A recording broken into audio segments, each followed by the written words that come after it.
All right, good morning, everybody, or good afternoon, depending on where the hell you're at in this part of this country or world. I'm Yep, here with the one and only. No, actually, it isn't the one and only because there was a Bob Crane everybody knew from Hogan's Heroes, but now we that's have correct, Robert slash Robbie Crane, who is a Robbie. yeah, yeah, dude, you're becoming like that musical icon, we'll say. I don't know about that, but okay.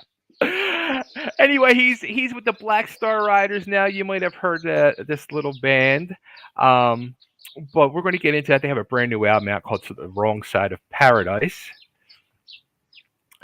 which I can't wait to touch on. But it's funny when we got this book. I was like starting to go through the Rolodex of Robbie Crane memories in life, and I said, Yeah. "Oh shit, I met Robbie."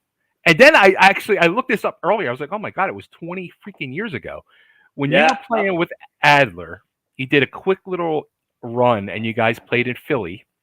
Oh, You yeah. played with I remember that. Was club in Eric Turner? Philly. Was Eric Yes, Turner from Warrant playing? Yeah, I remember that. yeah. And I actually I was backstage and met you, and we were talking, and the discussion was the legendary boards of Metal Sludge. Mm, And I used yeah. to go by the name Babe Breeze on Metal Sludge, and you and Eric, everybody was like, "Oh my God, Babe Breeze!" Like everybody knew, like, and we had this big discussion about Metal Sludge, and you guys like all knew and were in tune with all the people on the boards. It was like crazy. Well, yeah. I think that the sludge thing was a phenomenon. '98 through whenever it was when they didn't know who it was, and Yeah. so we as musicians, um, for me, I thought it was fantastically funny. But people who were out there doing stuff that they didn't want, because there was that whole from the 50s, 40s, all the way up till 1980, 98, anonymity to what you did on the road. It was like Right. Vegas. What happens in Vegas stays in Vegas, right? And Right. and the unfortunate reality with rock and roll and the internet is that everything you did, whether it be good, bad, indifferent, whatever, bad show, good show, cheating on your girlfriend, cheating on your wife, talking crap about another band, it got captured and posted, and it was a new era. And so for guys like me and those guys in that band, it was a little bit of like a whoa. And so for me, I never. I mean, always been a firm believer is in own what you put out there, Sure. and so I found it to be kind of comical. A lot of musicians found it to be like horrifying, and yeah, and so I would go on there all the time because everyone was trying to figure out who it was and who's running this thing, and so we would go on there all the time and we would see everyone's names and who's that and Bastard Boy Floyd and this guy and that guy, Right. Right. you know. And so when we met you and you said your name, we knew exactly who you were because we were like, oh, I know who that guy is. That's hysterical. So in other words, it was kind of like you guys are just trying to figure out who was the mastermind behind all of it. Recon, bro. We were like reconnaissance. Yeah. I mean, yeah. And here's the funny thing: is um, for me, the giveaway was two things. They did a 20 questions with me in Boston. I Okay. forgot the guy's name who did it with me. A really cool guy. He did the 20 questions, and they asked a lot of questions from a certain time frame in my life. And Okay. and I was like, okay, that's weird. Whoever's running this or whoever did these questions knows me pretty good and knows like little minor details that I only shared with a certain group of people. So in my head, Oh. I was like, okay, this is interesting. And then they had the first Metal Sludge party, and it was at Paladino's in the Valley. And I was like, Paladino's in the Valley? Like, that's so obscure to me. You know what I mean? Like, and so I knew, I'm from Hollywood or from All Los right. Angeles. And so it had to be somebody that I was like, I know, you know what I mean? It had to be somebody from the Valley. And so I believe, and let's go back a little bit further. So the Tough Camp and I have a long history Mhm. from when I worked for Poison. We used to, with Poison, when I was teching for Bob, we used to play like in '85, this place called Bootleggers in Arizona. And Okay. Tough used to open for Poison. It was George and Todd, but with a different drummer and a different singer. And so I've Right. known George and Todd forever. And so through that, I met Stevie when I was 17. You know, I met Michael and Jim Gillette and all those guys, and I still get on with all those guys very well. And so Stevie and I were buds, and he called me. We lived by each other in the valley, and we still do. Our kids go to school together, and yeah, they do. And we have older daughters that are the same age that graduated together, both in college now, and we have their younger siblings, same grade, graduating this year. So Wow. yeah, it's kind of trippy. But anyways, he invited me to a lunch one day, and I sat there at the table, and this is probably a year and a half before it all came out. No, it was more than that. This is in 99, 2000. And I don't know when it came out. I don't know when it all got revealed, but I was sitting at that table, and we were all just laughing because I've known all of the guys at the table forever.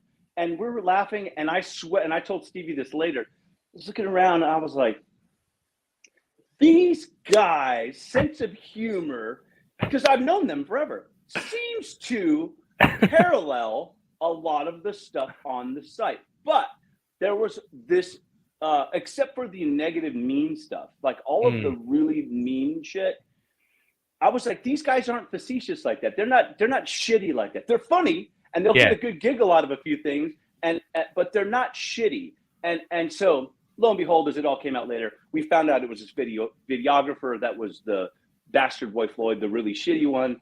And let's go back even further, or to the point. A lot of my musician friends, when it came out, they're like, fuck that Stevie Rochelle. And I'm like, Stevie put a site together. Do you know what I mean? And it's not so much the site that was shitty. It was definitely the Sean Card guy who did the Bastard Boy Floyd and all that other stuff.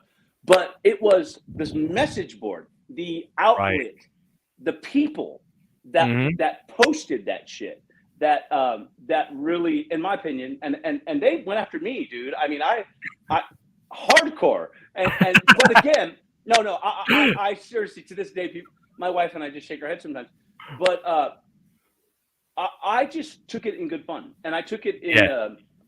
I just was like, hey man, if you eat the cheesecake, you're gonna have to own the cheesecake, bro. You know what I mean? You take a bite of the cheesecake, you're gonna have to own it.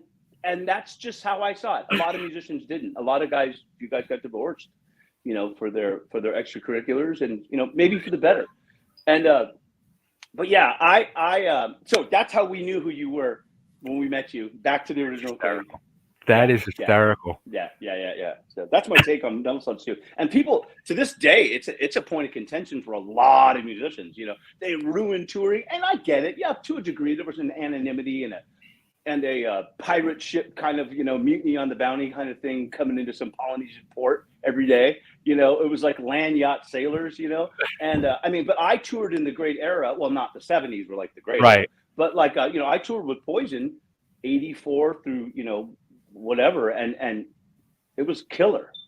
but I was a single kid with no strings attached, so it's a whole different animal when you're like I got crabs. You know what I mean? You know what I mean? Like, check it out, dude, I'm in. Dude, like that whole thing, like, what were you, like 16, 17 when you went out on tour with them at first?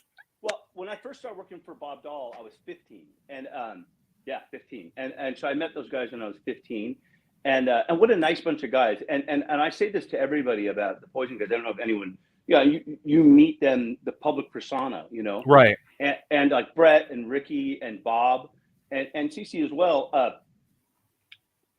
They're like as nice as they are in public is as nice as they are personally. I've known Brett since again I was 15. And every time I see him, he'll do the Bret Michaels thing, but he's still so sweet and connected and hugs me. And we're friends, and we shared a lot of great times together as youngsters. And I have a lot of great photos of us, like at Disneyland when in like '85 with some chicks that and that was the other thing. The stories you read and you hear about. Like I grew up in Hollywood, very poor. I didn't have anything. Right. I moved out when I was 15 and a half. I didn't have any. My family had very poor family, and it's fine. We eventually got beyond, but so we all kind of lived off the land, if you will, and the land at that time in the 80s were, cool secretary chicks that loved the band and had a job. And hey, you want to come to the house? Bring me a carton of cigarettes and some milk. You know what I mean? And that's just how we lived. But it was good times. You know what I mean? And it was an understanding. It was like, you know, they'd come and hang and have fun, and they loved it. And it's, you know, I think access has has its, you know, price for, you know, some people. So yeah. Absolutely. Yeah. I was a youngster, man. I was a youngster. And in graduating high school, you know, because I was in the end of junior high school going into high school at that point. And I went to Fairfax High School right in West Hollywood, like right in the middle of Hollywood. Okay. And they recorded the first record like 6 blocks down from my high school. So Tammy Down, I've known Tammy Down as well for a long time like that as well. And Tammy and Ricky were best friends. So he would come by my school and pick me up on his way to the studio because we would hang out at the studio and then we recorded. And I teched on that first record. So so he would walk, you know, come pick me up, and I would get out at noon because I had work studies, and we'd walk down to Music Grinder Studios and hang out with boys and all that. I mean, that was just the life. But I grew up in that West Hollywood scene, you know, Guns N' Roses, Red Hot Chili Peppers, Jane's Addiction, all of those bands were, you know, incestuous within that era, in that area of where we grew up. Warrant played my high school talent show at Fairfax, so I've known Jerry and Eric since I was about 14 or 15 as well. And man, it's just, where I grew up, it was that's what we did. You know what I mean? Some people played sports. We did rock and roll. You know what I mean? Right. So it was cool. Yeah. Yeah. You know, like going back to like thinking of younger days, and I think it might've been you as I was going through like Facebook and seeing what you've been posting. I'm pretty sure it was you, and you posted the video when you were playing with Vince from the MTV award show. Yeah. And watching that, I was just like, man, you can just see the hunger of that band. I was just thinking that. Mind reader. Yeah. Well, of the band, Vince had something to prove. Yeah. Oh, totally. Yeah. And the Vince Neil that I inherited, he was kind enough to bring me into his world, which I still am extremely appreciative of. I hold Vince in the highest of respects, no matter what goes through his public life. He was fantastic to a broke 21-year-old musician. You know what I mean? And that video, I tell people, my kids especially, that video captures a kid who never had anything, who's strived and just was so excited to be a part of the industry at any capacity, teching, hanging out with the bands, just going to parties. You know what I mean? Right. And that video captures a moment in my life within a 2-month period where I was sleeping on my sister's floor in her office building with my 2 cats, to where Vince had given me a substantial amount of money in advance, and I had bought a car and had a place, and within 2 months. And so you're seeing this like caterpillar that has turned into a butterfly, and I'm like, woo! You know, I mean, that video, I think back at that time, and it was an amazing time. It really was an amazing time. And that, so yeah. And we were all so optimistic. You know, we hadn't, that was prior to that was at Steve Stevens joined the band the week before. And so right after that MTV, it was the movie awards, we went into the rehearsal studio and started writing, which Phil Soussan and Vince had already written 6 songs for the Exposed record. They were already pre-demoed and everything. And then, you know, we went into the rehearsal studio and started working those songs up, you know, changing them, adding them, making them into what they became. When Steve Stevens came in, he added an immense amount to the band's songs, and he wrote some fantastic songs. And Steve and I were the guitar players. Phil was the bass player. Vic Fox was the drummer, amazing drummer. And Vince, you know, again, back the Vince Neil that I worked with at that time was the first guy in the room every day, last guy to leave. Wow. Very knew what he wanted to hear, knew what he wanted sound wise. There were a number of guitar players, which I won't get too heavy into who they were, but that we met with that, because he came, we did the video, we did the first video, the You're Invited But Your Friend Can't Come video. And if you see the original, I guess, MTV video that was out, it was Phil, Vic, Vince, and I. And there was this guy named Mickey Lords that was just dating one of Vince's wife's sister's, you know, boyfriends or whatever. He's in the video. And so they didn't really have a lead guitar player. I wasn't even a guitar player. I was a bass player. And he just, just the day of the video shoot, just calls me. His brother-in-law, Gary Riddell, who was my best friend, who's Sharice, his wife's younger brother. He was his assistant. He calls me and goes, "Hey, dude, come down to, Van Nuys Airport. We're shooting a video. Vince wants you to be in it." And I was like thinking in the crowd, like, I was like, yeah, cool, man. I drive my little Chevy truck down there.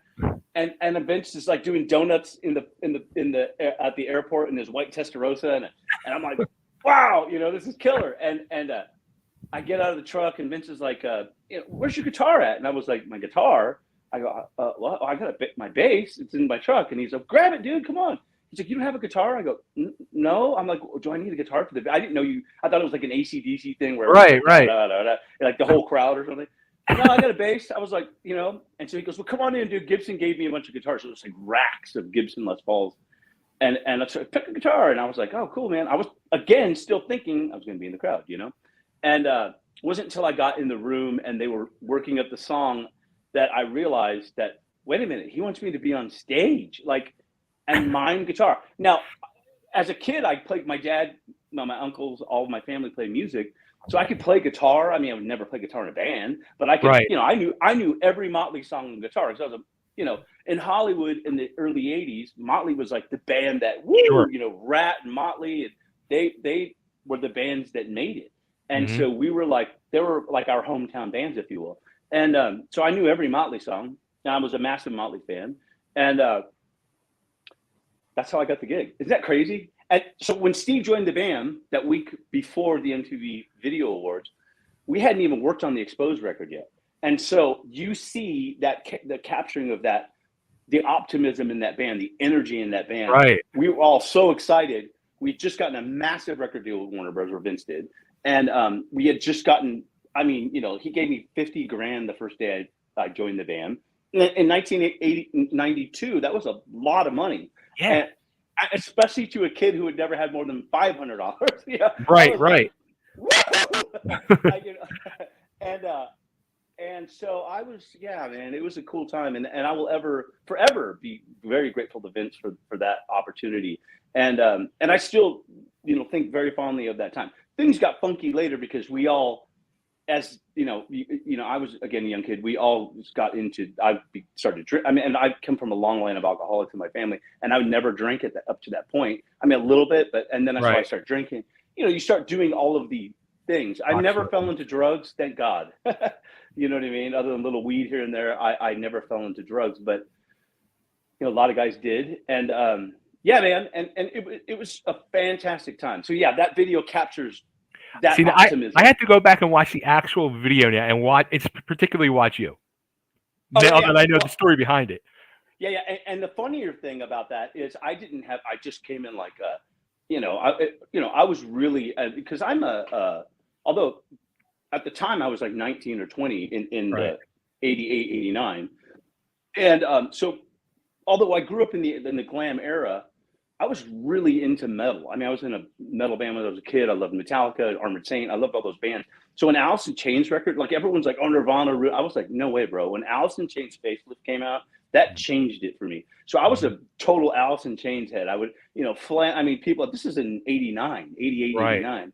And Skid Row influenced me massively. I love that first Skid Row record. And obviously another band that had come out that was an LA band, and my sister went to school with Slash. It was Guns N' Roses, and they were from my neighborhood, and so that was that blew up, and so I was really into that scene. So when I rolled into that, I'm wearing my Doc Martens and some shorts and a flannel and what's up, and Vince is like, "You can't wear that in the video." So they dressed me with some clothes they had, and I'm literally wearing these lycra or spandexy short kind of things and a long shirt and some Doc Martens, and I had a red Les Paul on. You'll see. It's funny, but it's funny because, and you can see in the video just me jumping around. I've never been on a big stage before like that, and it was the old Motley Crue Theater of Pain stage, and so so I was running around. I mean, I was like, oh wow, jumping off stuff, and I'd never been on one before, and so in my head during that video shoot, I'm literally acting out all of my childhood dreams of watching videos on MTV and.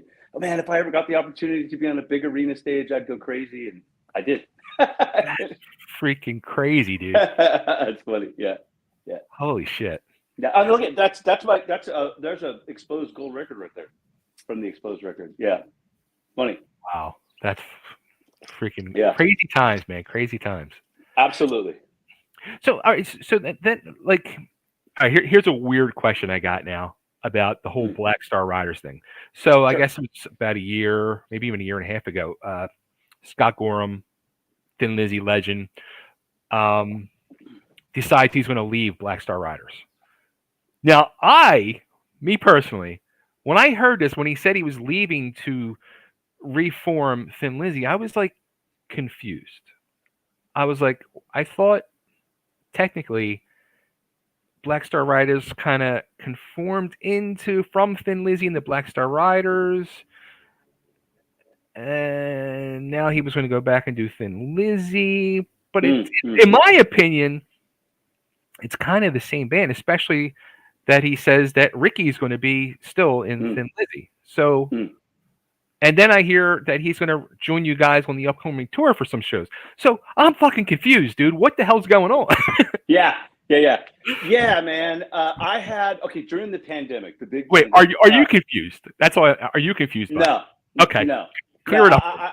Yeah, I totally get it. I totally get it because I see it. I'm behind the scenes, but the pandemic was, and I've had so many of my friends call me. I mean, 20 friends. I'm done with music. I'm never doing it again. I'm never going out in public. I'm afraid. Or yeah, it's over. I've done my thing. I'm just going to retire and live my life. Wow. And I'm like, bro, we're in a pandemic. Chill. Just enjoy your time at home. You know, we've been touring Right. for how many years? I've been touring since I was 22. You know, in a band. I'm 54. You know what I mean? 32 years straight. Stop. You know, it's not time to make these life-changing decisions during this time when you're stuck at home. Hmm. And so leading up to this, or let me go back. When Thin Lizzy, and this is just my visual. I mean, I've had conversations with Scott and everybody in the band. Well, Okay. when I joined Black Star Writers, Hmm. they were Thin Lizzy. Correct. Thin Lizzy was the touring band. They got minus Jimmy DeGrasso. Jimmy DeGrasso was not in the band. Brian Downey was. But Jimmy Right. DeGrasso comes in the band, and they became Black Star Writers because they didn't want to record a record under the entity of Thin Lizzy, and they Okay. wanted to do it under a new entity. So they did the All Hell Breaks Loose record. Again, Thin Lizzy front four with Jimmy Hmm. DeGrasso on drums. Marco Mendoza leaves the band. I come in the band. It's Okay. starting to lose. Now you have 3/5 of the Thin Lizzy lineup, and it's starting to lose its membership of Thin Lizzy, and it's starting to morph into a new band. Now, I Okay. don't know necessarily that they thought that I mean, I don't know this.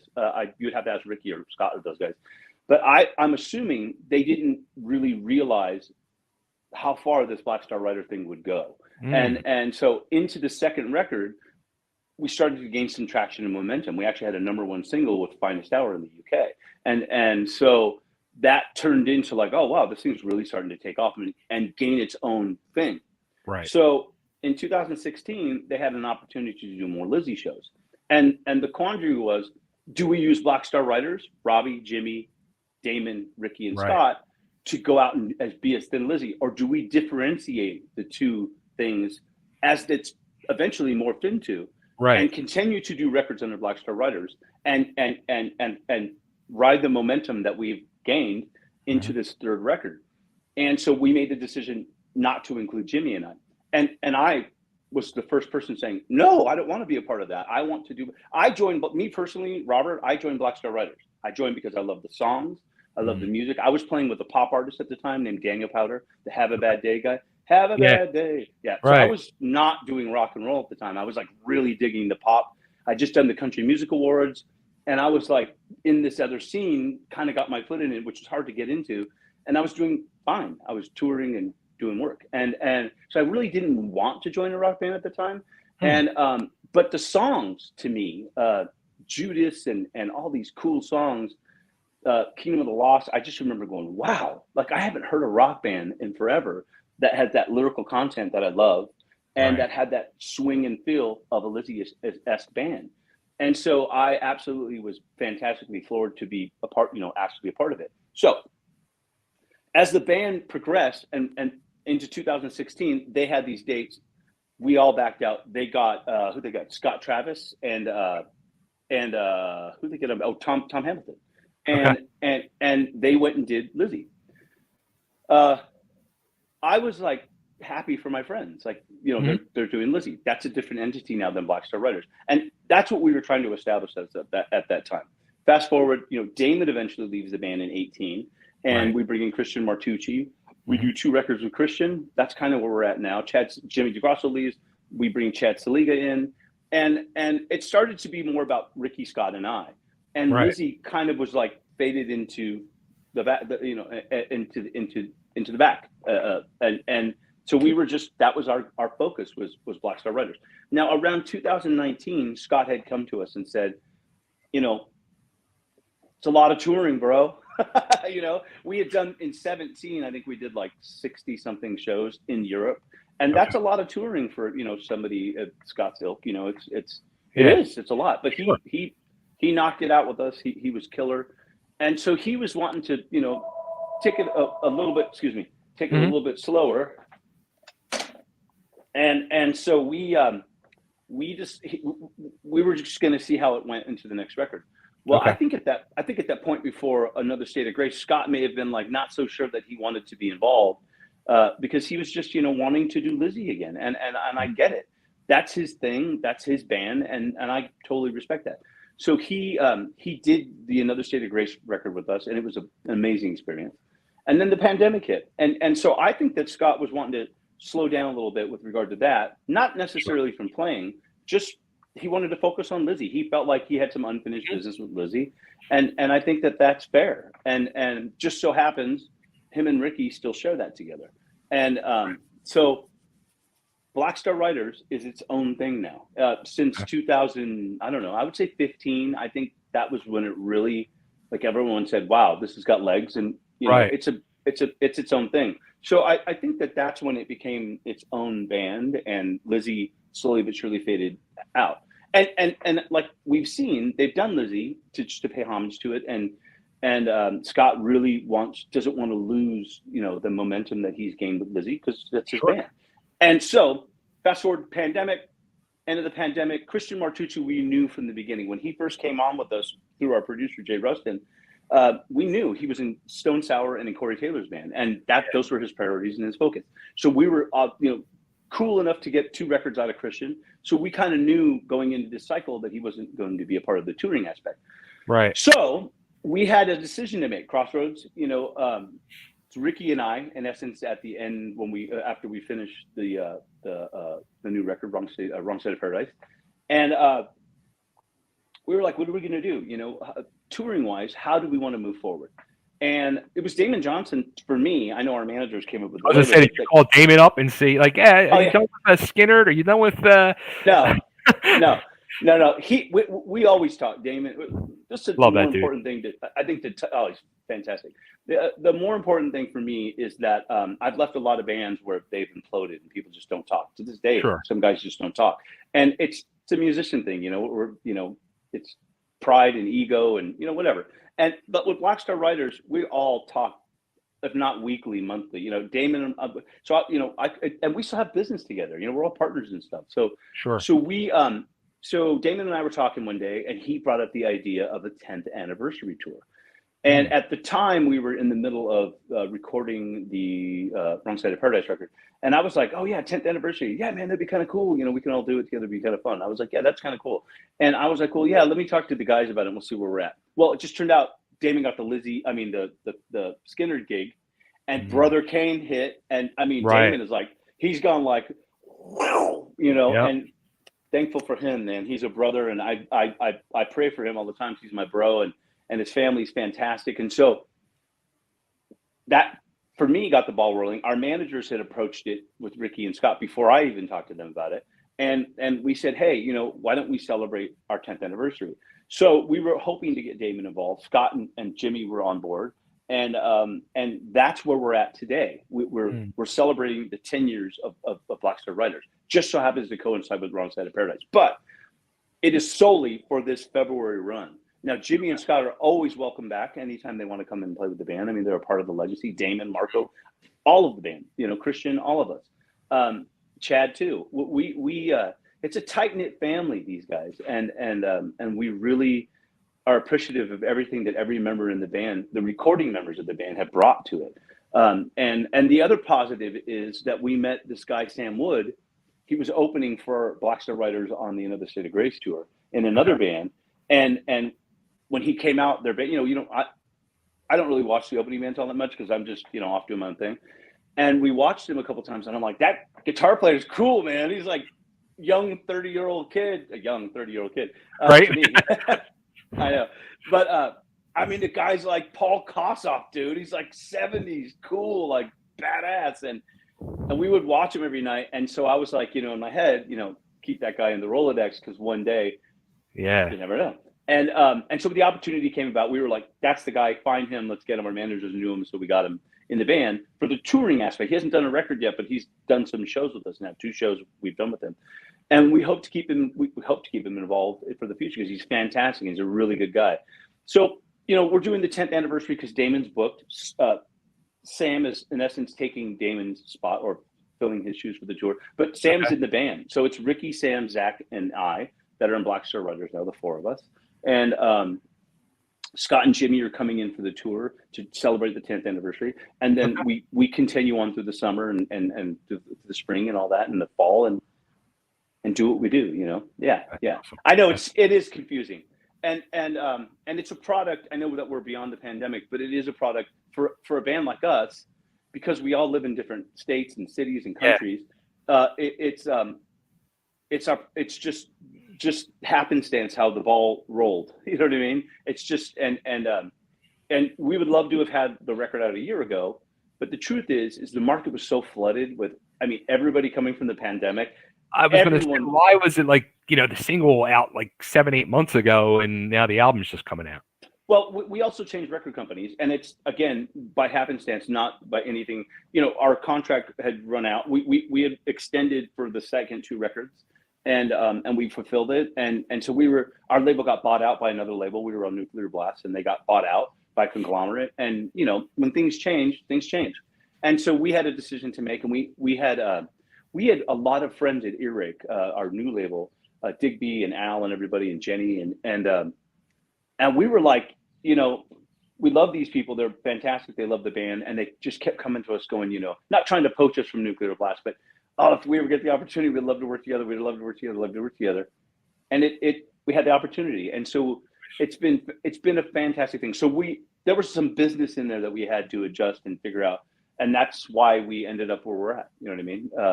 And things got pushed back. But again, it was also conscious on our end that we were like, we don't want to put a record out and start a tour cycle while every band in the world are trying to, refill their coffers. It's not fair to the fans. It's not fair to us.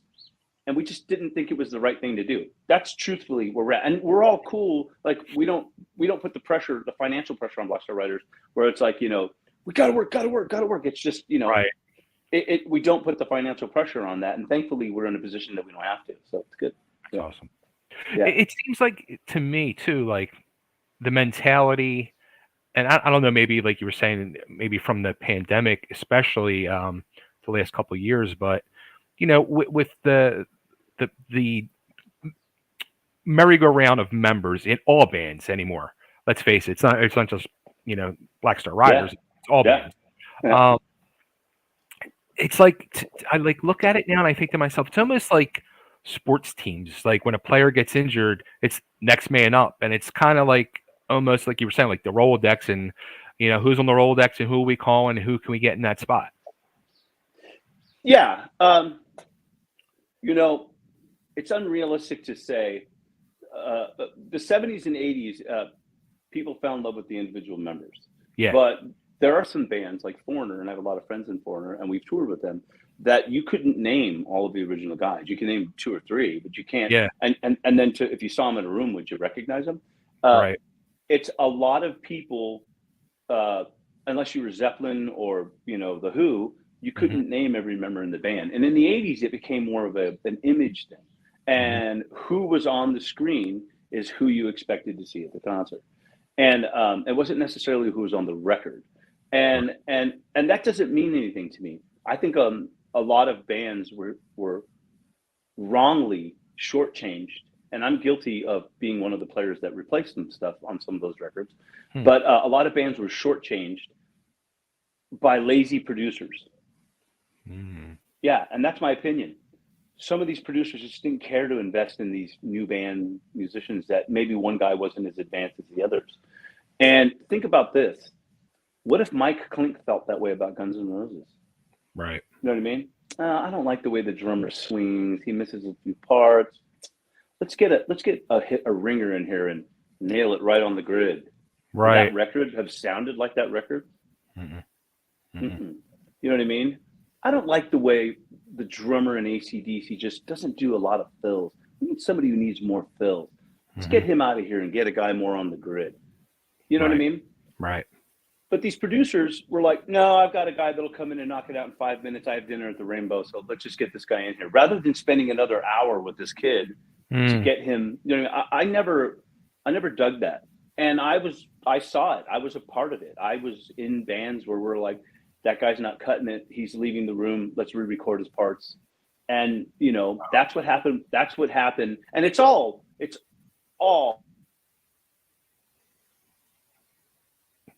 And it's all a sorry. mystery. Joey Allen from Orange just told me. Anyways, I just never felt that was right. And then there was the farce of like, and I'll use Warrant as an example. They didn't play on the record. Bullshit. They all played on that record. All of Mhm. those guys. I've known those guys since they were kids. Was there a producer that chose to have his guy come in and play a few parts? Yeah, but it's just a few parts because Yeah. I've played with them. I see how they play. You can hear it, but it's very minute. And I played with those guys. When I hear the song Cherry Pie, because I have to work it up and listen to it in my ears while I'm working it up. That same guitar hand, that right hand, is the same hand I hear live every night. And that's Joey Allen. I mean, he played those guitar parts. You could talk about Kicks. Kicks ran into the same situation. Those guys are fantastic musicians. Yeah. And again, my opinion, whatever, just my opinion. I'm just a dude. But I just never backed that era of music where there was just lazy producers. And there are some today that will call me and say, "Hey, man, I got this kid band, and the bass player's he's cool, but he's just can you just come in and play some parts?" I'm like, "Fuck no! You're gonna Wow. ruin this kid's career, his desire for music. You signed that band because you liked what you saw. Capture it. Just go capture that. Don't be lazy. Spend the extra week." You know what I mean? I just think it's laziness on my end on the production side so yeah. That's why going back to the revolving member thing.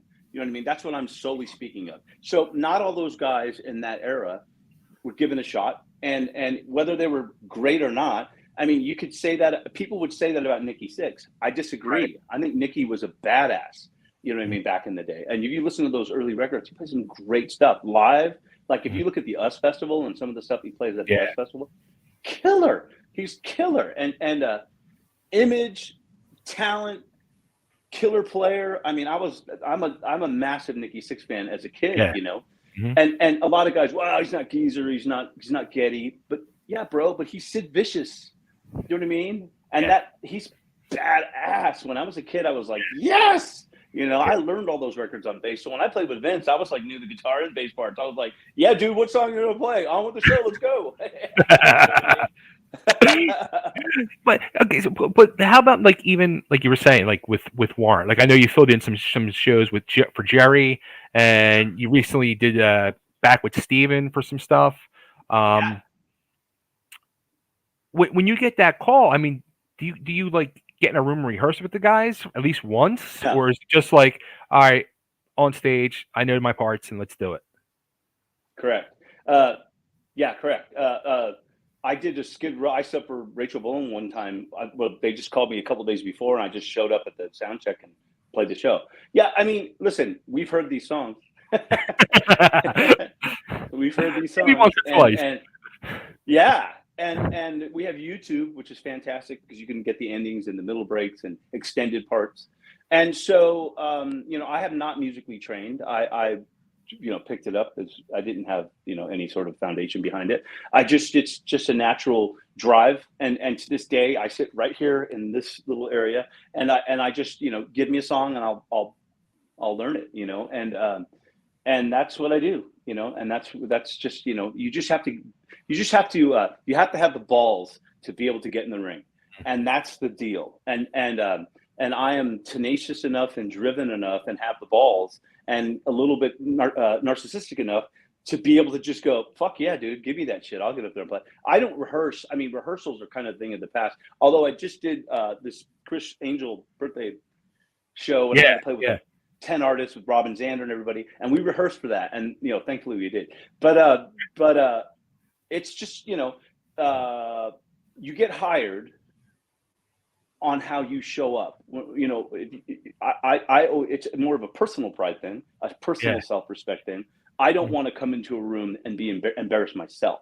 I don't want to come into a room and disrespect the people who have hired me. So I try to come in as overly prepared as possible. Vocals, stage positioning, because I'll watch videos and go, okay, the bass player goes there, he does this and that part, and I will write it down. I will write it out. Not only am I learning the bass parts, I'll go, oh yeah, in the verses, I see the bass player likes to come over here. Oh, the guitar player and him do this and this song at that part. So I will come in and not know every stage move, but I will be pretty close because that's interesting. It's just well, I mean, it's it's detail. I'm very detail oriented, and it's just a work ethic thing. Some people are like, yeah, man, it's cool, bro. Just show it to me when I get there, dude. And you're like, not the guy, because there's some MDs that are pretty hardcore. You show up and you don't know it perfect, you're gone. Seriously. And I've never experienced it, but I've seen it happen. And again, it's just a personal self-respect and a work ethic thing. I have a really heavy work ethic. My wife and kids know that. I work hard. I will over prepare for everything that I do. Everything. The way I pack my bag, I over prepare. So that's just my nature. So yeah. Well, it's funny because I got a question here. I'm going to pop on the screen, but Sure. you say that, and I became friends recently with Ray West from Spread Eagle, and we now do a show every Tuesday night, and we talk about all music stuff. And he got the gig to sing with somebody you played with in the past, George Lynch. Yeah, Ray's a badass, man. Yeah, great singer. Love that fucking guy. But and he talks about it. I mean, it gets brought up every week, and he talks about it, and he throws himself on the bus. He goes, "Look, I had the gig. He goes, I just didn't prepare. I did not prepare, and it's my fault. I screwed up." And after that one weekend, George said to me, "You're not the guy." Yeah. That's a tough situation, Lynch Mob. I think people lose sight of George's talent and ability and his drive. And I played with George. I met George first when I was 19. I played in a first early version of Lynch Mob with Oni, Mick, and George. And I didn't get the gig. I sat there twice. I wasn't good enough. And they told me that. And George was like hurt. I wish you were good enough, dude. You're such a cool guy. Wow. I get on with you so great. But I didn't get the gig. And my friend, later became my friend, Anthony Esposito did. Anthony got the gig. And he was prepared. He was the guy. And that situation, when I went home, I mean, I was first of all just stoked to meet George Lynch. Right. Dude, my friends were like, I'd walk in, what's up? Fucking hung out with George. Oh, I might have got laid 50 times for it, But but that situation, my friend Donnie Martinez and I were both bass players. We lived together. We would sit there and shred and noodle and bounce shit off each other. And we were living together at the time. And I came home with my tail between my legs because I didn't get the gig. And 2 times I went there, and they wanted me to be the guy, but it just wasn't right. I wasn't good enough, and so I went home, and it made me a better player. 9 months, 9.5 months, 10 months later, I joined Vince's band, and so that was my path. But later on, through our time, George and I always remained friends, and he would always call me for gigs. I would be busy. So in 2010, he asked me to do this European tour. And it was like unfinished business for me, for sure. And Brian Tichy, Oni Logan, George Lynch, and I. And I knew going into that situation, those guys are all top cats. And so for me, being the over-preparer that I am, I over-prepared. And I could sing the higher parts, and I have a pretty strong backing voice. And so that sold, oh, wow, he sings pretty good. And I played my ass off. So I kind of got in that circle. but I had to really, dig into it. Be honest with you, I played with a lot of great guitar players up to that point. Steve Stevens, Warren DeMartini, Carlos Cavazo, just some fantastic players. But I had never played with anybody like George Lynch. I mean, he is and was and is like a different animal. The guy is on, he just takes you on these journeys, and you had better be prepared to go, or it's not that he's a dick and it's not that. It's that he's so invested in what he's doing at that moment. If you're not going along with him or following him on that path or giving back to him, he'll, whoa, what are you doing? You're fucking up my journey. You know what I mean? Right. And so he and I connected pretty good. We did a few great records together, and I consider some of my best work with George, Sound Mountain Sessions and Sun Red Sun. And I just did we did this acoustic thing, which was killer. I think that people don't see that enough. We did a record for that, but it's a live video. It's us recording live acoustic. Wow. Scott, I'm sorry, Oni, George, Brian, and I with this percussionist. Brian plays guitar, and we do like 5 or 6 songs, and it's killer. And it just shows the musicality of George Lynch. He's a different animal. So for Ray, when you come into a situation like that, and Ray's not the first and not the only one, and I don't really know Ray. I mean, I know his band. I know Rob DeLuca pretty good. Yeah. But and I love Rob, but. I saw that happen, and I saw him being really hard on himself, and I sent him a message, and I just said, keep your chin up, bro. You know what I mean? You got in the ring, awesome. dude. You know what I mean? You're a badass, dude. Don't let that shit define you. It is what it is. It happens. It happened to me, and I told him that. Same thing happened to me. But I didn't do it in public, and there was no internet at the time. But for him, it was a public thing. But, dude, Ray West is a great singer. Spread Eagle's a great band, and that's his band. And I told him you should use that opportunity to promote what you're doing, But yeah, man, it's a real thing. You have to be prepared. I'm not saying that he didn't respect himself. I'm saying he probably had never been in that situation before, and that was his moment to go. Yeah. Oh, that's how these do. And people say to me, I mean, I meet some great musicians, and I cross paths at a party or a club or whatever, and they'll stare me down. They're like, he's a little short, he's a little dark. He's not that good looking. His dress is kind of weird. Hey, man, how do you get so many gigs? And I'm like, I show up prepared. I don't do drugs. I'm not a big drinker. I show up and handle my business, bro. When I show up and I roll into a gig, I try to handle my business. You don't think twice about, oh, man, we're down a guy. No, you're up a guy, because I know how much I prepared. I know how much I respect myself and how much I invest in any gig. I mean, it's just I mean, it almost sounds like that situation happened to you with George, when you were younger, kind of really motivated you to become what you are today. Yeah. Well, I mean, I was always motivated. I was always very driven, and I wasn't going to be denied. I came from a long line of hard workers, and in LA, I mean, there's a lot of hustlers. Yeah. So I'm a street kid as much as I am I mean, people don't know that side of me, but I grew up on the streets in LA, and I was a fighter and an idiot. You know what I mean? I did some crazy shit. And I tell people stories, and they're like, whoa, dude. I'm like, I know.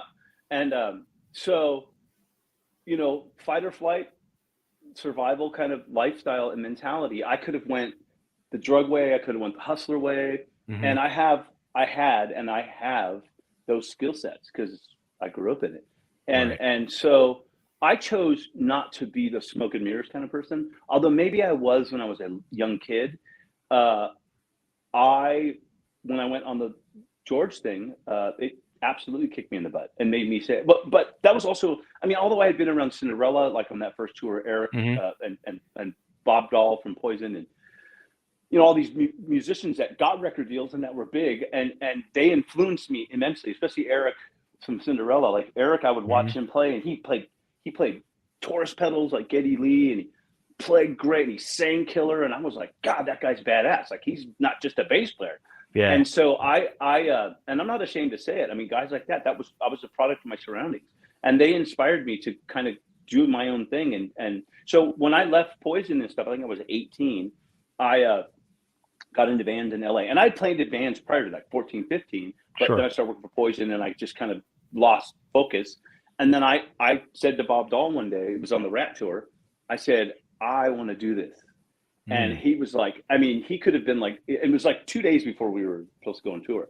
And he was like, he could have been like, fuck you, don't ever call me again, you're fucking me over. He was like, good for you, bro. If you ever need anything, let me know. And he gave me his Risson bass cabinets and head and said, here's some gear, go do your thing. And I took that and ran with it. I thought, until I got to that situation with Lynch Mob. Now, we're talking about superior musicians, Nick Brown, George Anoni. I mean, that was a tall order for my first experience with professional musicians. Sure. But that experience made me go, oh. So I came back home and I woodshed it. But the person who made me into, not made me into, but inspired me to be a better player and to do it a certain way and to really, the work ethic thing was Steve Stevens. Wow. When I joined Vince's band and I saw the way Steve Stevens rolled into that first rehearsal and the way he handled himself and the way he let himself, he let what he brought to the table do all the talking. He let, he was the consummate professional to me. And I was like, wow. And I absorbed that. He lived next door to me too that whole time. We lived in these condominiums and he and I lived next door to each other. And I picked his brain, man. I was like, hey dude, how do you do this? Hey bro, how do you handle this? And he was killer. He was very helpful to me. So I think Steve Stevens for me was the influence in my life that made me into the musician that I am today. And I carry a lot of maybe he didn't realize he was teaching me stuff, but he was just doing stuff. And I was like, oh, because dude, I mean, you got to think of the guy, when I worked with him, he was a Grammy award winning guitar player. He had just come off that top record. He's fantastic. I mean, he's a badass musician. But dude, I mean, it had to be though, like intimidating. Like I'm just thinking, like you're 19 years old at the time, whatever, 19, 20 years old, and you got really like this gift where you got thrown into this band. You got Vince Neil sold buku millions of albums. Next thing you know, Steve Stevens is across the stage from me, this amazing fucking guitarist who also came off this thing with Billy Idol. And you got Vicky Fox behind you. Phil's like, son. Yeah. Like it was like, and you don't even play guitar. and I faked my way all the way, because you have to realize Phil recorded that record initially with Phil playing bass. Right. And so all the way through the recording process, and Ron Nevison, who eventually became the producer, and Steve were like, hey man, I don't want to bum you out or anything, but you're not going to be on the record. And I was like, fuck, I don't give a shit. Like, I'm here, dude. Like, okay. I'm not a guitar. I mean, I had never outwardly said, hey guys, I'm not a guitar player. I'm just faking it. This is great. The first rehearsal that we came in, it was for the MTV Movie Awards that we were talking about earlier. And it was a third encore, and we walk in, and James Hellman, who I just saw recently, is Steve's tech, and Steve's got all of this case. I mean, it was like we got him like 2 days before, and like he's got all of his Steve Stevens cases everywhere and all this gear everywhere. And we walk in the room, we're like, wow. I mean, dude had a presence when we rolled in, and then he came in, he looked killer. He looked like he just came off stage. He was like killer, impeccable outfit, just killer. And but when we walked in, there was this Gretsch Duo Jet guitar sitting on a stand, right by my amp. And I walked in and I was like, wow, whose guitar is this? Wow. So I pick up my little Les Paul and I'm like sitting there and like looking around. And Steve comes in and he's like, hey man, how you doing? I'm Steve Stevens. Nice to meet you. I'm like, cool, man. Wow, right on. Look at this guy. And we were all like, cool, because Vic and Phil and Vince and I and Gary, we'd all been hanging for months. You know what I mean? Right. And so Steve was like the new guy. And he goes, yeah, bro, I don't know if you like Gretches, but that's my Gretsch, man. You should try that out. And in my mind, I was like, I would never play that guitar, but what a cool looking guitar. Yeah. But it was smart in that he was like, I want this guy to play. If we're going to play together, we can't be the same. You can't have a Marshall and a fucking Les Paul on 10 with all this gain. And you're encroaching into my world. But I didn't know that, but I was submissive enough and willing to do whatever it took. So I was like, took my Les Paul off, put his Gretsch on, and was like, wow, this thing's killer.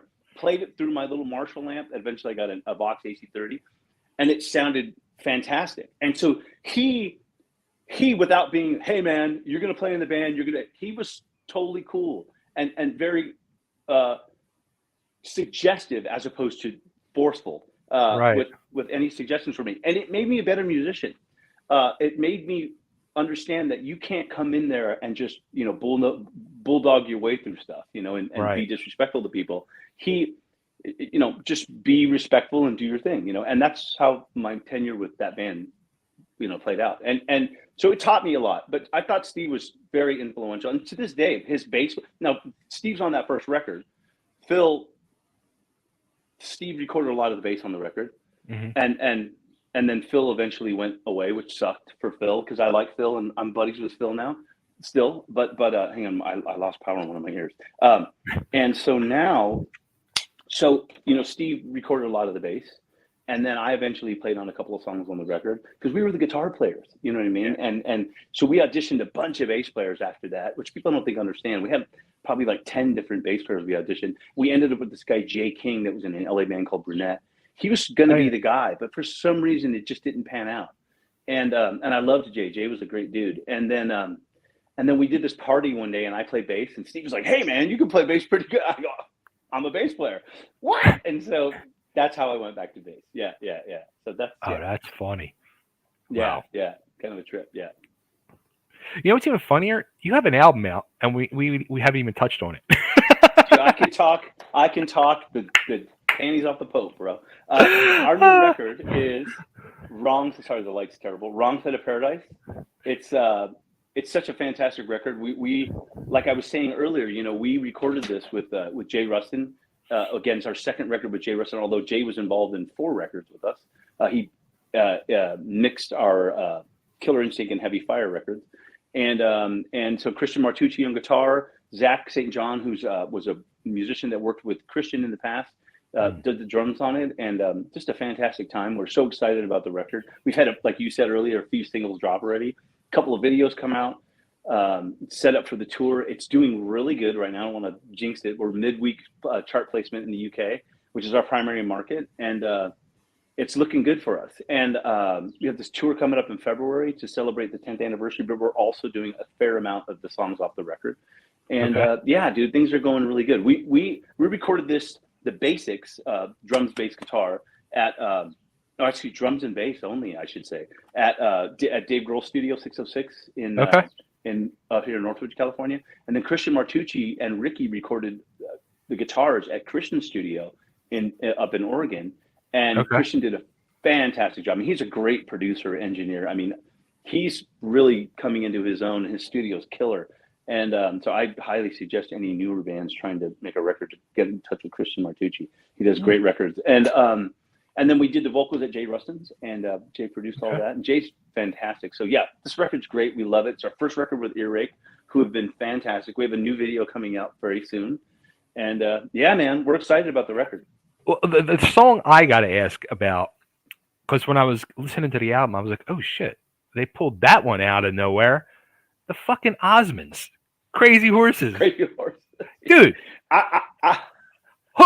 First off, I don't think people really understand or realize how much the Osmonds truly were like amazing and rocked. Badass musicians, yeah. Right. I got to meet Merrill and another guy, a couple of the other guys in the band, and in Wolverhampton in 2017, we played Wolverhampton in the same venue. They were in the larger venue, of course, and we were in the medium venue. And their tour manager was a mate of mine, Ian Dawdell. And he's like, do you want to meet the Osmonds? I was like, yes! So I went over there and I met them. And I would love to say that was the catalyst as to why we did the song, but it's not. Ricky Warwick came to us and said, I really want to do a cover of the Osmonds' Crazy Horses. And we were like, what?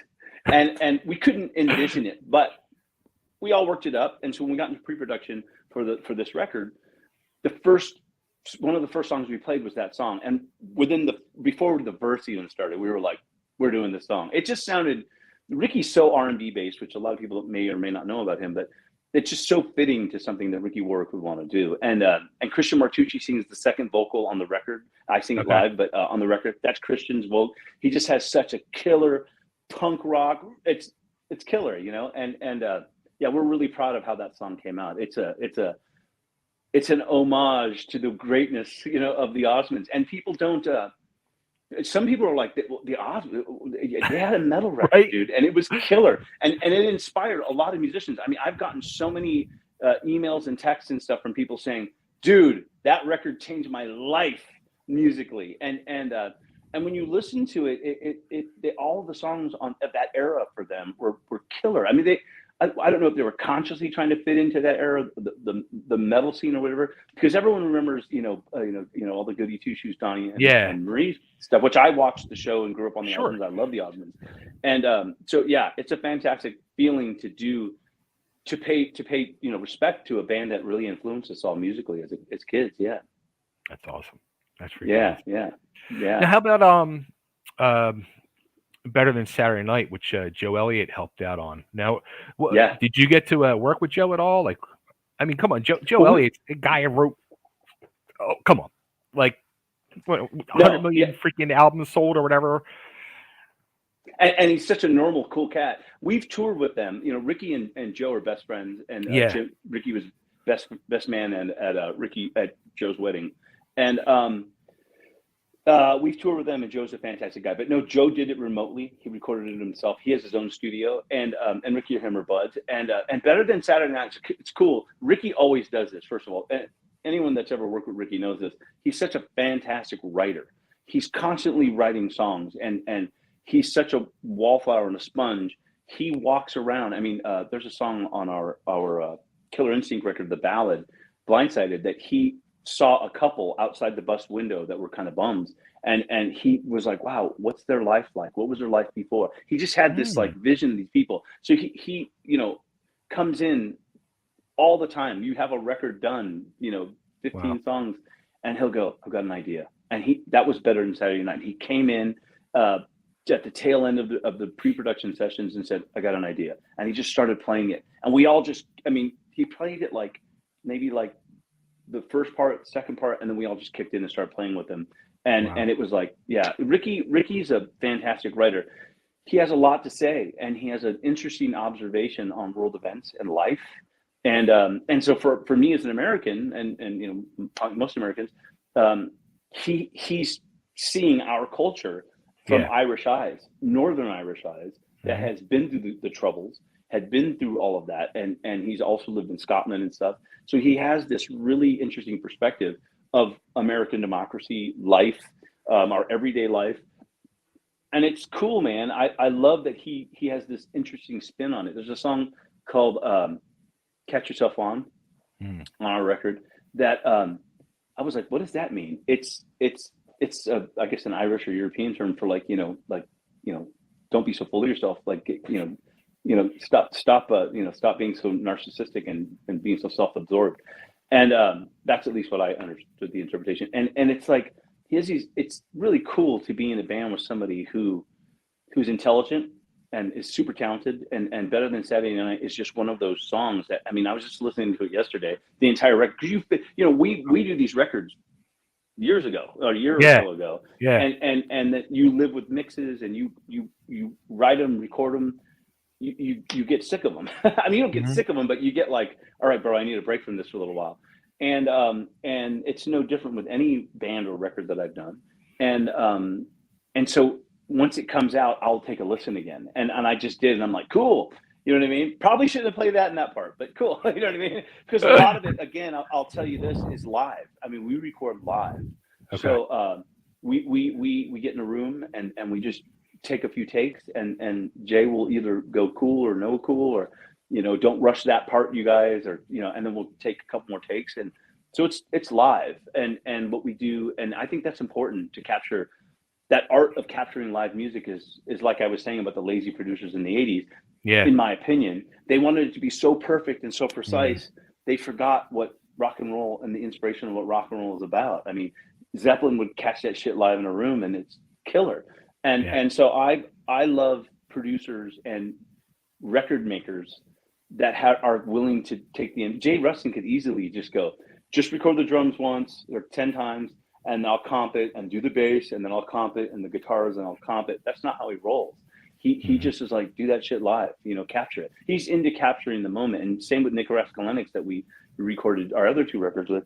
There's an art to it, and there's a non-laziness on the production side again that is willing to go on the journey with you, as opposed to just like, I got to cash my check, man.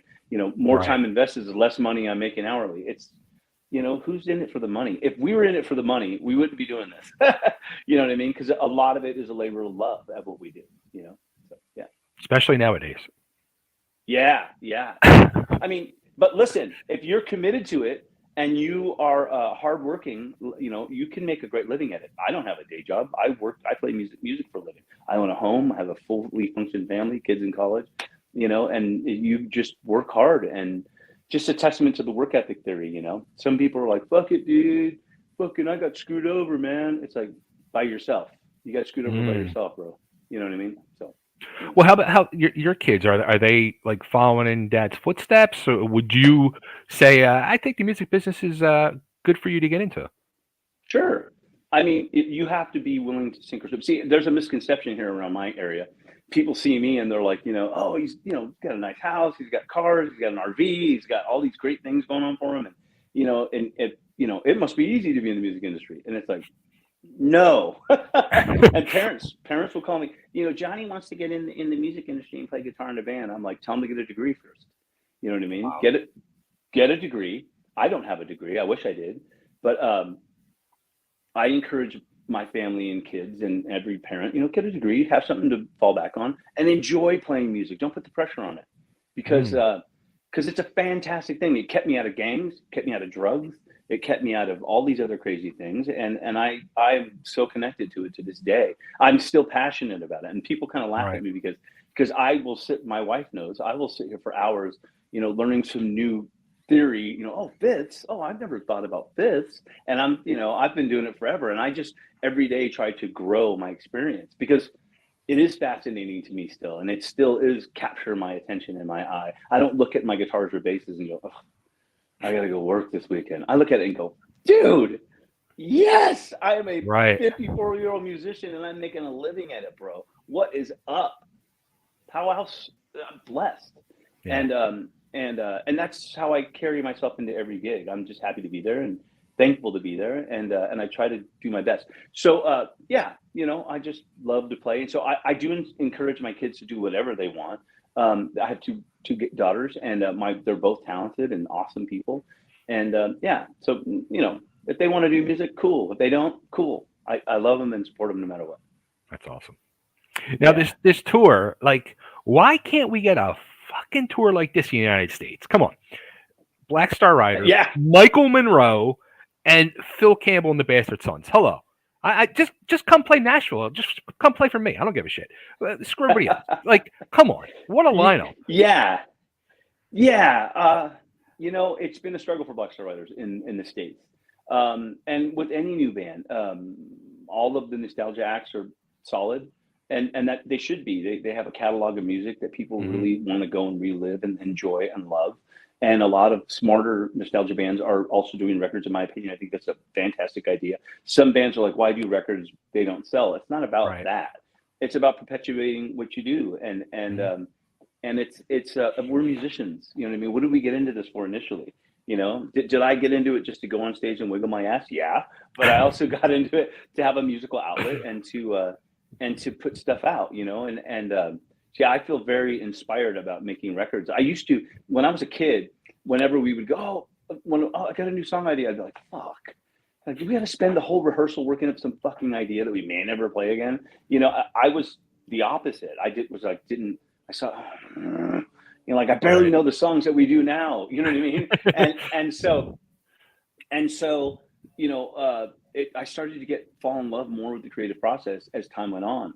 And now it's like addicting, you're just like creating these ideas or helping a writer see his vision is awesome to me. It's really cool. And so I really encourage bands to do records, but I think that the market today for bands like us, it's hard in America. I mean, we could come over here and do clubs, but we can't support it. Like, we can't afford to do it. And that's doesn't it drive you insane though?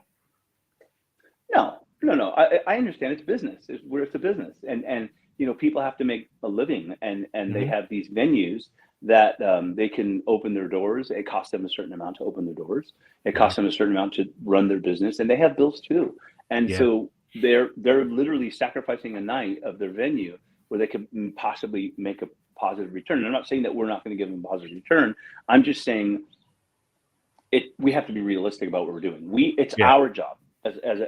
as a band and as a company to promote our brand more in the U.S. And we're trying. It's hard. We're trying without going into debt. That's the other aspect of it. You do invest a little, and you do some things that may not financially pay off initially. And we've done tons of tours here. We did the Judas Priest tour in 2018. We've done tours with Saxon. We've done tours with Europe. We've done a tour with Skid Row. Mhm. We've done dates here. It's just, is it sustainable for us to come here year after year and be realistic? I mean, we have to be realistic about our company and Mhm. not going into debt or going into, invest, because we do, we do fine. We make money enough to where we can take some money and invest it. And we've invested in European markets that have paid off for us, Germany and some, Eastern European areas. Uh, Right. but we have to be realistic about coming to the States because it's so big. If you play one, you got to play all, or you can't just play the Southwest. You have to, be considerate to Yeah. the Northeast and the Midwest, and so it's so big, and you only have so much funds. And at our age, to get into a van with a trailer, it's like, yeah, that's a whole nother thing. So, we'll see. Well, I'm not saying no. I'm saying we're definitely going to do something. We just don't know what yet. We have I shouldn't say that. We have absolutely planned out all of these different scenarios. Like what would, I mean, we're far thinkers. Like we're 24 months in advance for anything we do. And so, and it's hard for people to understand that it's a business, and you have to do Yeah. projections, and you have to say, okay, if we hit this landmark, we do, you know what I mean? We should do this and think about that year, and we're already thinking about 24 summer and fall and spring, and people don't realize how far ahead you have to think, and it goes back to that work ethic thing. Some band guys are just like, fuck it, and we're like, sure, it's not going to help you. Was it always like that though? Because it seems like it's more like that now because you're seeing, you know, shows and tickets going on sale for shows like a year in advance now. Is that it? Like, is that why? Um, because artists are playing in so many different bands to get stuff planned so far in advance so they know what the hell's going on. Is that part of I it, or? think, well, I think that I think the landscape has changed over the past 10 or 20 years in that um, longer run up times to promotions give promoters more time to promote and make more money. Mm, And in some of their opinions, it's, that's the key. It's more expensive to tour. So yeah, bands, have to make a certain amount of money more, and there's a lot invested. It could, we've seen it. A lot of one tour could sink a promoter, yeah. and so they have to be cautious and realistic, and we have to be cautious and realistic. So, yeah, I think lead up time is more important. I mean, for me personally, I don't really look at our schedules as much. I mean, they do come into play, but when you have a tour cycle, you have a tour cycle. Like for us, the Yeah. Black Star Riders, although we all do other things, this is our focus, and so this is what we plan on doing, and it is quite literally, like I'm telling you, and you said this. Yes, we have to schedule it far in advance so that we're prepared to tell other artists we work with, or the label they have the lead up, or Mm, all the promoters that we work with, they have enough ample time to promote it properly, mm, make sure that it's all the lead up is proper. I mean, we've had right. this tour in the can. We booked these dates, and that's another thing in the UK, anyways.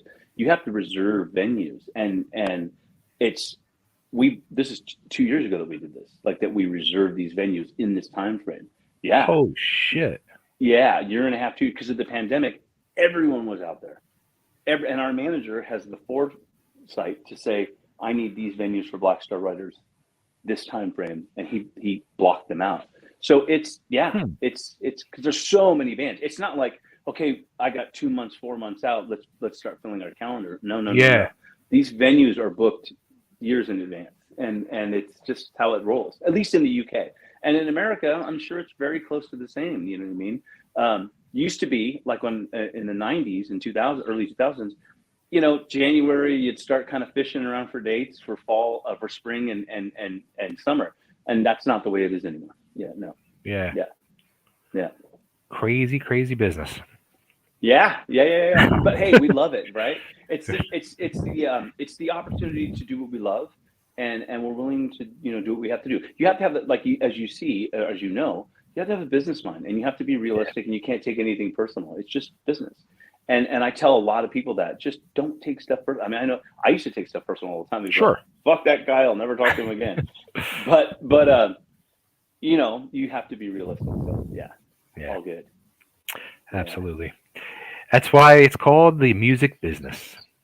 Yep. That's why I say go to school, kids, get a degree, and then enjoy your business. But don't ruin your experience with your degree. You know what I mean? Be realistic. I mean, it's a human situation, and not everyone's on the same mental, educational, or financial level. So it's just, you know, you just deal with that's why my experience in life, my streetwise experience, has come in really handy in my business life. You know what I mean? So it's good. Yeah.